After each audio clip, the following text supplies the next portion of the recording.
Sebelumnya, apakah kalian sudah tahu apa pengertian anak berkebutuhan khusus? Jadi, anak berkebutuhan khusus adalah anak yang mengalami keterbatasan atau keluarbiasaan, baik fisik, mental intelektual, sosial, maupun emosional yang berpengaruh secara signifikan dalam proses pertumbuhan atau perkembangannya dibandingkan dengan anak-anak lain yang seusia dengannya. Anak berkebutuhan khusus atau yang disingkat dengan ABK merupakan terjemahan dari Child with Special Needs yang telah digunakan secara luas di dunia internasional. Diperkirakan ada kurang lebih 4,2 juta anak Indonesia yang berkebutuhan khusus dan mereka juga mendapatkan perlindungan dan pelayanan penuh dari negara sesuai Peraturan Menteri Negara Pemberdayaan Perempuan dan Perlindungan Anak Nomor 10 Tahun 2011. Klasifikasi ABK atau anak berkebutuhan khusus. Pada kelainan mental, yang pertama adalah mental tinggi. Pada mental tinggi ini sering dikenal sebagai anak berbakat intelektual, di mana selain memiliki kemampuan intelektual di atas rata-rata normal yang signifikan, mereka juga memiliki kreativitas dan tanggung jawab terhadap suatu tugas. Kedua,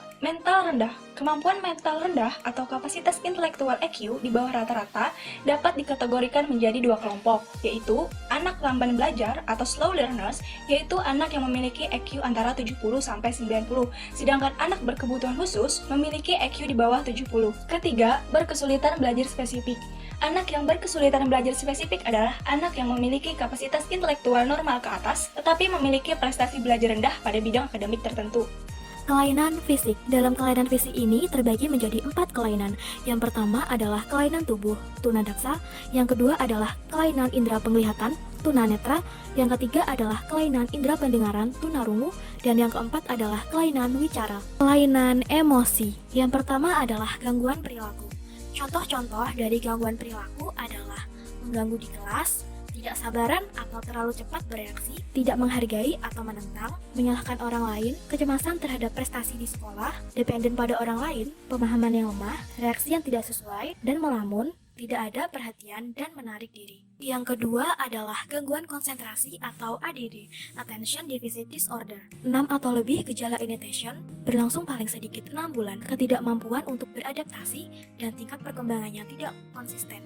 Gejala-gejala inattention tersebut adalah sering gagal untuk memperhatikan secara detail atau sering membuat kesalahan dalam pekerjaan sekolah ataupun aktivitas yang lain. Kemudian, sering kesulitan memperhatikan tugas-tugas atau aktivitas permainan. Sering tidak mendengarkan ketika orang lain sedang berbicara, sering tidak mengikuti instruksi untuk menyelesaikan pekerjaan sekolah. Yang ketiga adalah anak hiperaktif atau ADHD, Attention Deficit with Hyperactive Disorder.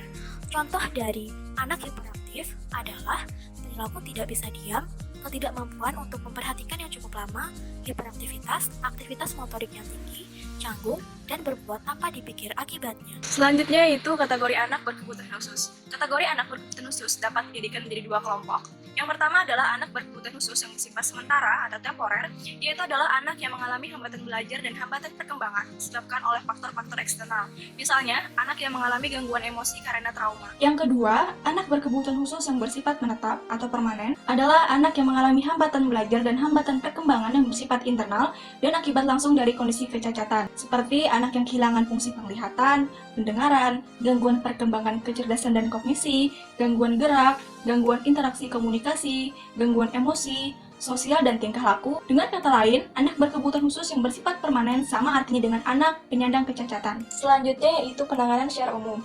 Ada beberapa poin dalam penanganan secara umum ini yang harus kita pahami. Poin pertama adalah anak berkebutuhan khusus atau ABK merupakan amanah Tuhan yang Maha Kuasa yang harus kita jaga, dirawat, dan dipenuhi haknya. Karena itu, kita sebagai orang tua, keluarga, maupun masyarakat sekitar perlu menerima keberadaan anak tersebut dengan ikhlas. Hindarkan dari perasaan cemas, kecewa, khawatir, marah, menyalahkan orang lain ataupun diri sendiri. Dan menelantarkan anak berkebutuhan khusus merupakan perilaku yang melanggar hak asasi manusia. Anak berkebutuhan khusus mempunyai hak yang sama dengan anak yang lain. Mereka juga dapat hidup mandiri, berprestasi sesuai dengan minat dan potensi yang dimiliki. Untuk itu, orang tua, keluarga, dan masyarakat wajib bertanggung jawab memenuhi hak-hak anak dalam segala aspek kehidupan, seperti bersosialisasi di lingkungan, berekreasi, dan berkegiatan yang lain yang bertujuan memperkenalkan anak berkebutuhan khusus dengan kehidupan di luar rumah. Anak berkebutuhan khusus bukanlah penyakit dan bukan sesuatu yang menular. Oleh karena itu, orang tua, keluarga, dan masyarakat perlu menyebarluaskan informasi tentang hal yang dimaksud, termasuk informasi mengenai prestasi atau kesuksesan yang didapat oleh para ABK. Orang tua, keluarga, dan masyarakat wajib memberikan pendampingan, baik di bidang agama masing-masing, kesehatan, pendidikan, maupun kehidupan sosial. Poin terakhir, orang tua atau keluarga yang mempunyai anak berkebutuhan khusus perlu mempunyai keterampilan dalam merawat dan mengasuh melalui pelatihan-pelatihan. Perlu konsisten dan bersikap terbuka terhadap lingkungan sekitar dalam menangani anak berkebutuhan khusus, serta harus mempunyai kemampuan teknis dan menstimulasi sedini mungkin perkembangan anak berkebutuhan khusus di rumah dan di lingkungannya. Perbedaan antara cerdas istimewa dan berbakat istimewa.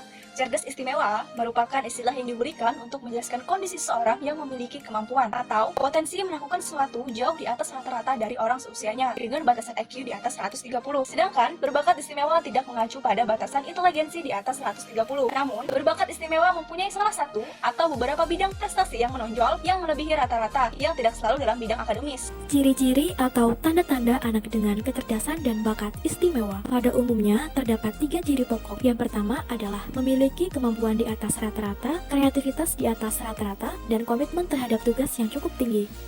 Klasifikasi anak gifted atau berbakat istimewa. Keberbakatan itu sendiri sangatlah kompleks, bukan hanya ditentukan oleh nilai IQ-nya saja, akan tetapi merupakan faktor multidimensi dan dimensi. Klasifikasi ini terbagi menjadi 5 bagian. Yang pertama adalah ringan atau mid dengan IQ 115 sampai dengan 129. Yang kedua adalah sedang atau moderate dengan IQ 130 sampai dengan 144. Yang ketiga adalah tinggi atau high dengan IQ 145 sampai 159. Yang keempat, kecualian atau expectational dengan IQ 160 sampai 179.